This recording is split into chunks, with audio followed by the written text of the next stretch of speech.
Hi, Shivali. Hi, Shanti.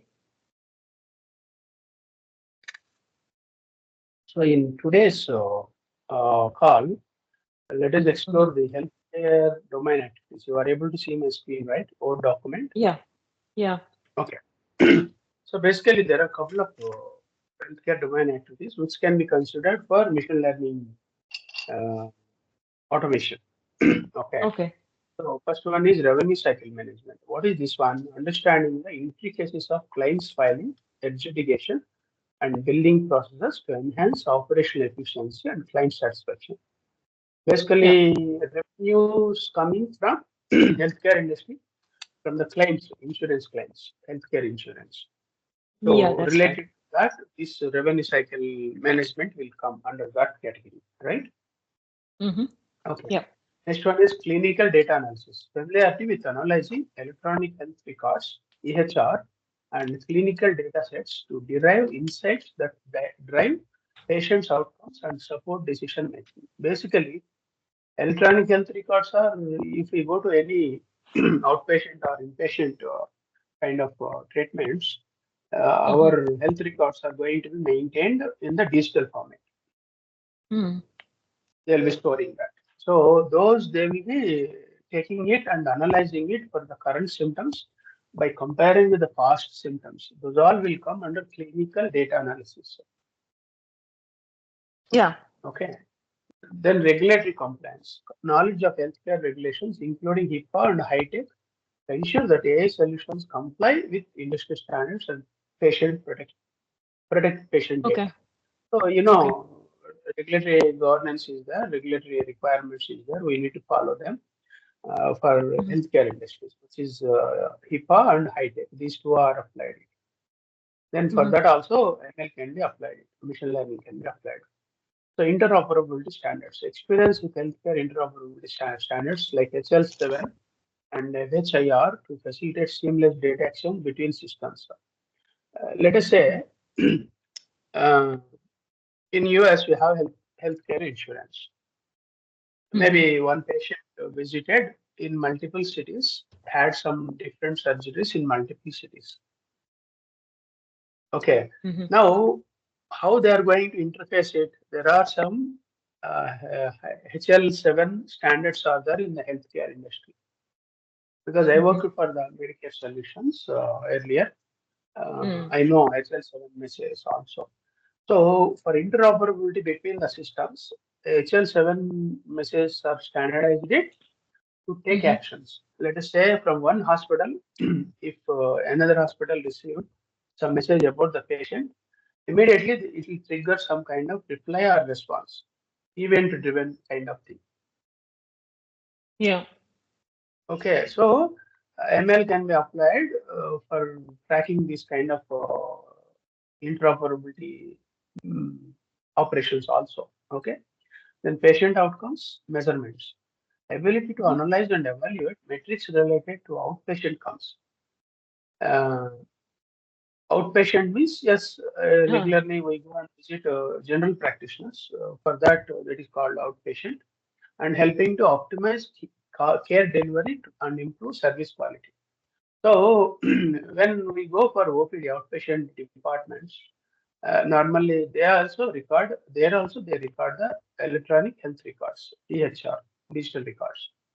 So Mm-hmm. they analyze the previous visits. They will see the previous prescriptions, previous complaints from the patient. Okay. Mm-hmm. So it is nothing but EHR file will be analyzed. Then healthcare analytics, proficiency in leveraging analytics to support population health management, predictive modeling, and resource allocation in healthcare settings. Healthcare analytics comes under different categories. One is patient health management, then predictive modeling. Predictive modeling is, let us say, one patient has attended some heart surgery in the past at the age of 40 or 30. Now, doctors will give advice, so you need to be cautious like this, all these things. Then what happens? You will go at visit in the next visit after 5 years or 6 years. Then there is a problem with the heart. Then what they do? They Mm-hmm. collect the previous history. They see the past history and also they predict according to the past treatments, past issues, what will happen in next few days with these symptoms. Okay. So the resource allocation in healthcare settings, like whatever you need support for the patient, the supporting needs can be analyzed. These all comes under healthcare analytics, basically. Basically, it comes under patient health management. Then clinical decision support systems, understanding of development and implementation of AI-driven clinical decision support tools that assist healthcare providers in making informed decisions. Let us say uh, we, if we have medical insurance, we might attend some treatments, family members, including the primary and family members also. Then depends on that, what will be the healthcare budget it can predict it for budgeting purpose. Then decisions can be taken by clinical doctors also, like the clinical support team also. These all comes under decision making systems by pulling the patient data, past histories, clinical data, all that kind. Then stakeholder management, experience in collaborating with healthcare professionals, including physicians, administrators, to gather requirements and ensure that AI solutions align with clinical workflows. Basically, different healthcare professionals will be there in by having independent practice also. All these general practitioners can be integrated under stakeholder engagement, then they can be aligned to get some kind of dashboard, some kind of clues, some kind of guidelines. If you see a general practitioner, normally you will have interaction with particular network. That kind of network data can be analyzed it for particular requirements and alerts can be made to the healthcare professionals. Let us say during COVID time, they were trading for lungs, they were trading for a lot of things. Then later on, it is accelerated, it's spreaded to different organs of the body for patients. Depends on the age, depends on the past symptoms also, past healthcare issues also. Now, that is the innovative thing, they found the solutions for them. So they are going to circulate to different practitioners to follow that kind of things. So it is a kind of a recommendation system also will be included in that.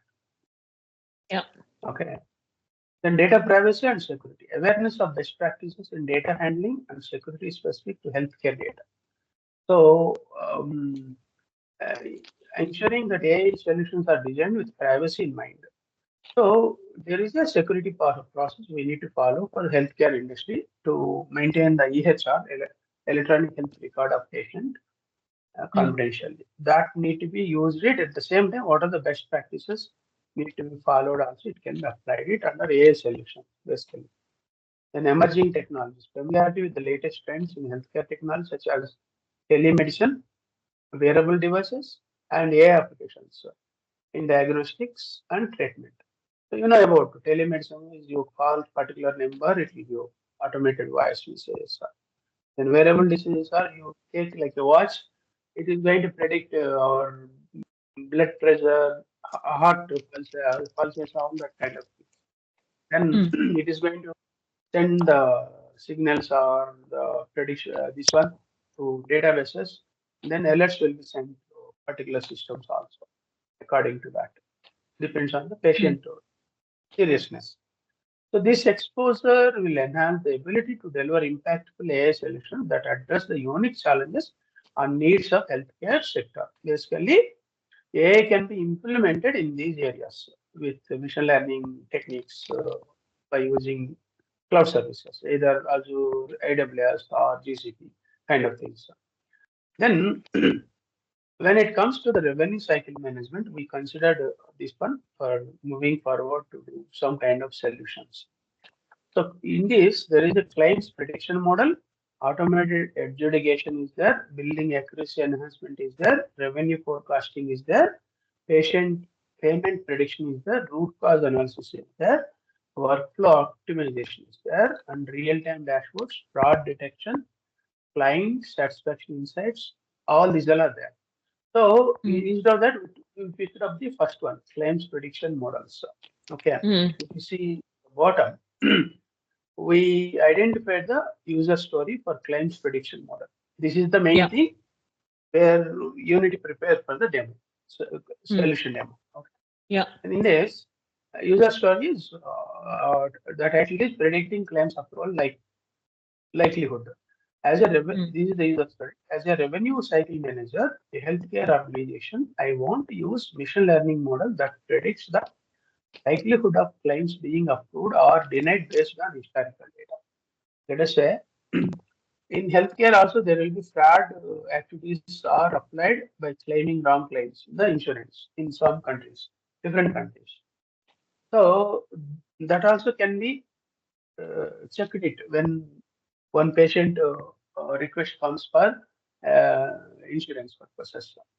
So this revenue cycle manager responsibility is to predict which patient has claims or fraudulent claims, or if any patient claimed it, what kind of claims they have done it, how it was rejected, what were the root causes also. That also can be there. And so that I can identify potential issues early in the client's filing process and take proactive measures to enhance approval rates. By having those root causes, what happens? They will compare with the current claim and they will compare with the past claim, the behavior of the customer, and his health issues, all those things, and they'll predict in future how much money he can eat from the insurance company towards his health maintenance. That is a prediction, right? Yeah. Okay. Now acceptance criteria, how it should be in the system, ML system.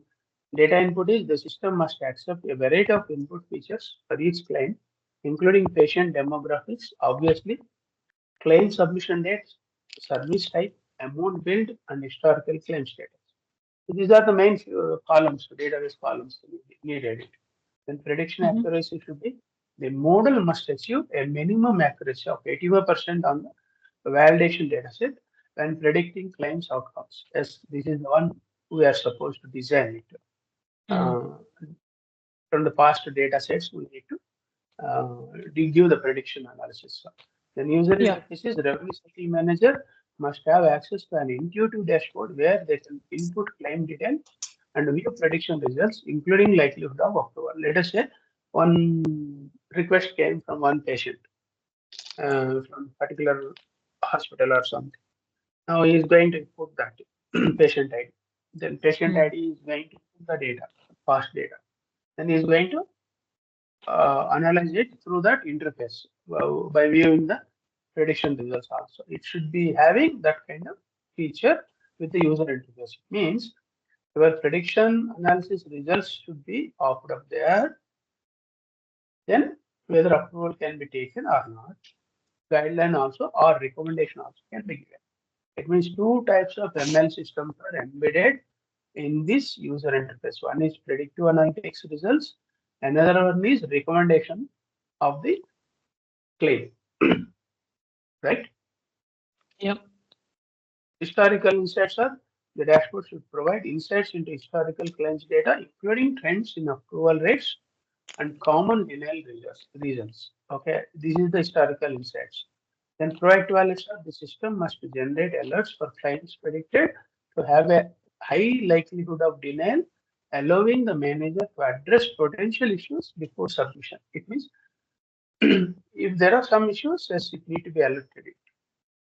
Okay, for denial of claim. Okay, all these need to be coming from the ML systems. As we saw it here in the user interface, it is there, but in the backend alerts also should be there when patient request comes in. Okay, and feedback Yeah. mechanism. There should be a way for users to provide feedback on the predictions, which can be used to improve model over time. Because you are doing a periodical model updates for right functioning or user expected functions, the model need to be updated. To update the model, we need some kind of feedbacks that should be automated. Feedback mechanism within the system itself, right?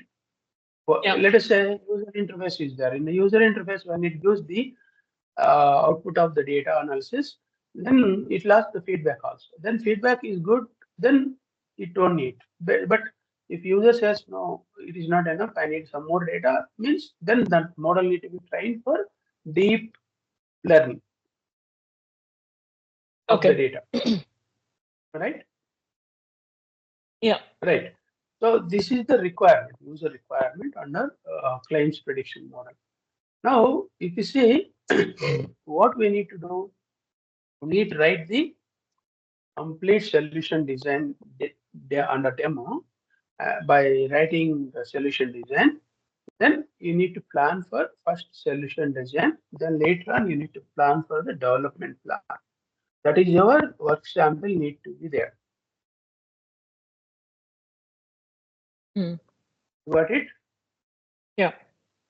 From this requirement. I'm talking about the requirement only. I'm not talking about the solution. Solution designing, you need to do it. Hmm. Right? Okay. I'll stop recording.